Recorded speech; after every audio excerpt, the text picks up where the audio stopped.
Welcome to The Fight with Teddy Atlas. I'm Ken Rideout, joined as always by my partner, legendary trainer Teddy Atlas. We're coming to you today from the Trinity Boxing Club in downtown Manhattan.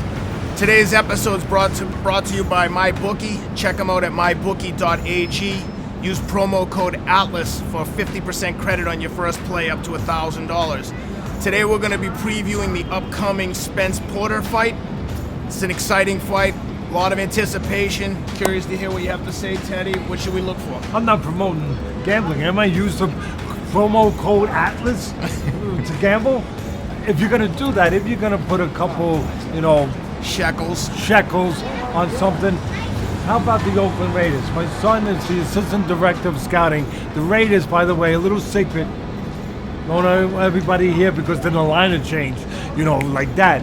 But the Raiders are going to the Super Bowl. So I know we do boxing here, but something you might think about. As far as the fight plan for this, well, it's great because Spence, pound for pound, he's on that list in the top 5. I think you couldn't argue that. If you took somebody down the street and you asked them to put the pound for pound, I would believe that Spence would be on everybody's top 5, somewhere in that area. And he's fighting against Porter, a real tough guy. I used the theme last time when we did the fight plan for Pacquiao and Thurman. You could catch him coming, catch him going. Catch him coming, catch him going. And in that fight, one thing, Thurman did get caught going. Pacquiao caught him right in the first round, going back, hit him with that right hook. Really might have won the fight right there by dropping him, at least changed the theme or set the theme for the fight. For this one, I'm going to use a theme. I'm becoming like Don King, where you put titles, on fights, like the Thriller in Manila, the Rumble in the Jungle. For this one, I'm going to call it Inside Out, because the fight could be fought either way. Spence is so versatile. They think of him as a relentless guy, and he is, but he can box. He's an Olympian. I think he can win the fight on the inside or on the outside.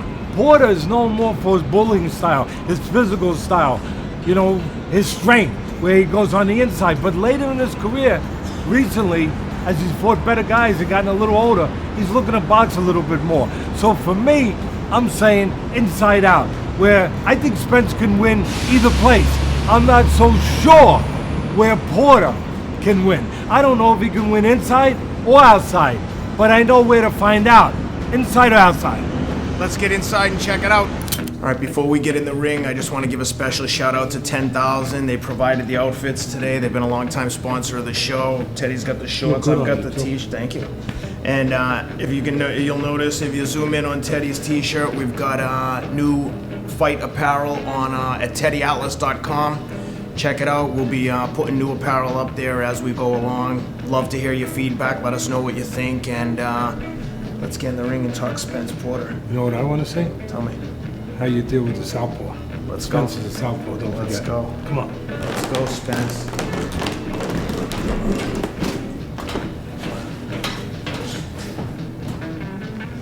Okay, get it.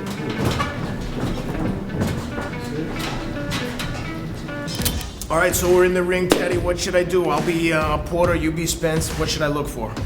Well, you beat Porter, and one of the things, I'll be Spence, as you just said, Spence is a southpaw. And Spence, even though he's thought of as a seek and destroy guy, relentless guy, he can be that, but he's really very dimensional. He's an Olympian.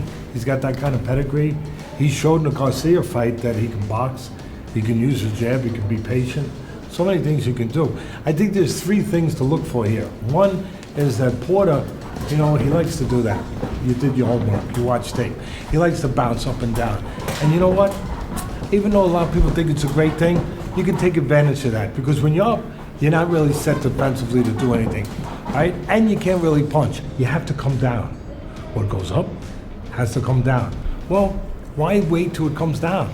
If you're Spence and you're the southpaw, when you see that bouncing and he's kind of handcuffed himself offensively and defensively, bang, bang, disrupt him.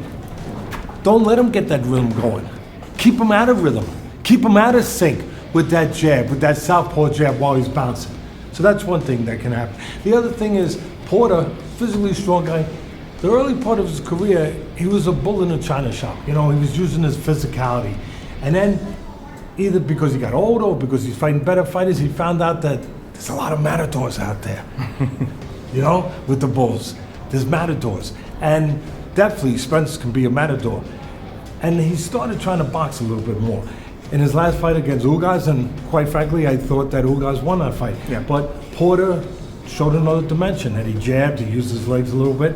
But I still think at the end of the day, you are what you are.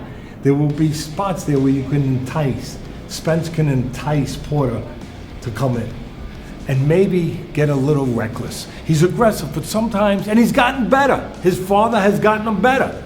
But sometimes there's a tendency for Porter still to have a little recklessness with the aggression. A little bit of fat on the punches.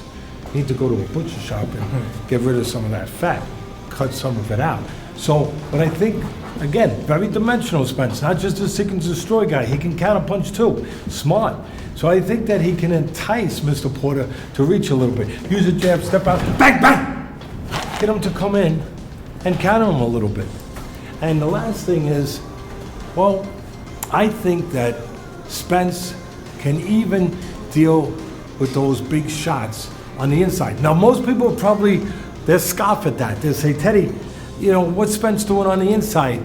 You know, he's more capable in this fight on the outside. If Porter has a chance, maybe it's with his physicality, maybe it's making an ugly fight, a ballroom fight, you know, a street sort of fight on the inside.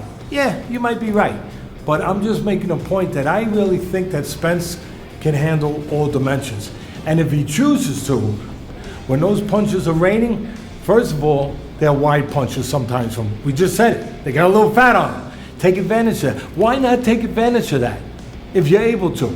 So when you're on the inside and it's raining punches, well, I can't give you an umbrella. But what Spence can do is, I think he can go in the eye of the storm. Go right in the pocket. Wow, wow. Be right in here. Look, look, I'm safe in here. I'm okay. And then bang, bang, bang. Punch right in between. You okay? I'm sorry. Glad you shaved. All right? Close shave. He can do that if he wants to. Most people think that the safest place with a strong guy, a wide guy like that, is on the outside. Actually, it can be the opposite, because you gotta give him a chance to get back now, because I know he's so prideful. I know how much pride this man has. Give him a chance to get back, because the southpaw, if you pull away from those wide punches, they're gonna land. You're pulling right into them. Sometimes you're actually safer inside them, not away from them. So those are 3 ways that Spence can win this fight. All right, so we heard what to look for from Spence. What should we look for from Porter for him to win the fight? Well, he's the underdog. He's got to know what he's dealing with. Good fighter, obviously, but a southpaw. That's where it starts. You're a southpaw, by the way. Good, right. See, what was that show there? Poof, you're a southpaw. You're a southpaw. All right, first thing, obviously me being Porter, Dylan, let's come out here where we've got a little bit of room. First thing you want to do is you want to stay away from the power punch. Both hands can punch. I get it, the right hook too. But the power punch where you can get his back into it, where you can really get something extra on it, is the left hand. So get away from the left hand. And the conventional way to deal with a southpaw is get your left foot, your lead foot, outside his lead right foot, where you get away from that left hand and you get a better angle to use your jab against the southpaw. Because that's one of the things that orthodox fighters do wrong, or don't do, against the southpaw. They stop jabbing.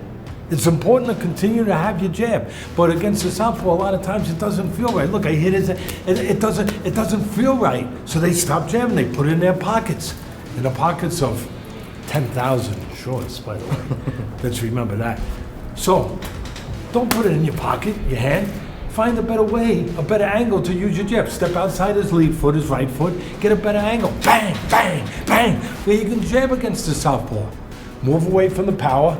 Get over here where you can use that weapon that's so important to use, the left hand. So that's one thing that he's going to look for. The other point that I want to make is that I think is really interesting is one of the weaknesses of Porter is not going to really be on display. And that's a positive if you're a Porter supporter. And I'll tell you what I mean by that. Porter, a lot of times, Porter, turn orthodox just for a second. I want to make a point here. Porter, who I am, will sometimes not understand the proper distance when he jabs. He gets counted. He got counted against Ugas.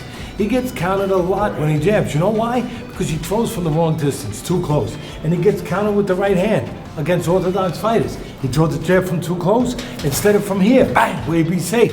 He throws it from here, he gets counted. Guess what? He doesn't have to worry about that weapon in this fight. It's not there. Because presto, yourself. All of a sudden, he leads with the right. So the back right hand, that right hand counter, that power right hand in that form is not there when he throws the jab. That's going to help Porter. That's going to serve Porter. That he doesn't. Now he still has to worry that he doesn't get countered with a hook, but it's a lot easier than dealing with the straight right hand. So that is one thing, one potentially bad thing that's out of play for Porter, and that's a positive thing. I think the key for him is to be able to figure out, am I going to use my strength game, which he used in the beginning of his career, but now he's at a higher level with better fighters, or am I going to do what I did with Ugas? And I've shown a little bit in the last couple fights. The ability to use my legs a little bit. He liked to do a little Jersey Joe Walcott, if you noticed. You know, he did a little of this, a little of this. I think he conned the judges a little bit and stole some rounds against Ugas doing that. I really do. But hey, if it works, what the heck? Do it! But a little Jersey Joe Walcott, a little move, and then pop, pop, pop. You know, try to keep a strong guy like Spence, the favorite in this fight, keep him a little bit off balance. So if you put it all together, again, move away from the power, left foot outside his lead right foot, move over here, use that jab a little bit, keep moving over, and then maybe pop with the right hand. Right hand's the southpaw killers. They land. Little movement, pop, pop, pop. Keep more balance. Pot shot a little bit. If you're Porter and you do that, maybe you pull off the big upset. Anytime that you have to deal with this guy and you have to hope to win, it would be an upset. So there you have it. And thanks again to our sponsor, MyBookie. Check them out, mybookie.ag. Use the promo code ATLAS for 50%. Atlas again. Oakland Raiders, baby. 50% credit up to $1,000 on your first play. So with that, what do you got, Teddy? Odds are minus 400 on Spence, plus 315 on Porter. Given the odds, given what we just talked about. Nobody likes to lay that kind of wood. Right. You know, we're talking about gambling stuff, that's use their terms. Lay that kind of wood, those kind of odds in that fight. I think that if you're going to lay it, if you had to lay it, this is a fight where you could take that chance because I really do like Spence. But listen, you can't discount the heart, the experience of Porter. Never can. We understand that in this squared circle, this chamber of truth. It can come to you fast and hard, and it could be a different truth than you thought it was going to be. There's no doubt. And there could be cuts involved in this fight because, and that's an intangible. That could be an X factor right there because Porter is not, you know, he's not against coming in there like a billy goat every once in a while. I'm not saying he does it on purpose, but he's an aggressive guy. He gets a little top heavy, and his head gets in there a little bit. So cuts could definitely play in a little bit. I like Spence. I don't want to lay that kind of wood, as I just said. So I would look at the totals for playing the totals, see if I can get some good value there. Now, I don't know what the totals are, but I'm going to guess that probably the favorite would be for it to go rounds. You probably have to lay something that it's going to go rounds. Maybe it's going to be, maybe the over on the total be 10.5. Does that sound right? That sounds right to Something me. like that. We don't know for sure. But, and then you would have to lay whatever the number is if you're going to go with the over. So you know what? I would look for value. I'd go with the under because of what it just said. I think that there's a lot of ways that Spence can win this fight, inside, outside. I think that he can catch him clean coming in, catch him clean in between one of those wide shots, and if he does that, I know that Porter has a good chin. I know he has a big heart, but I think Spence has a chance to stop him. And then when you factor in the cuts, that could stop the fight from going the distance.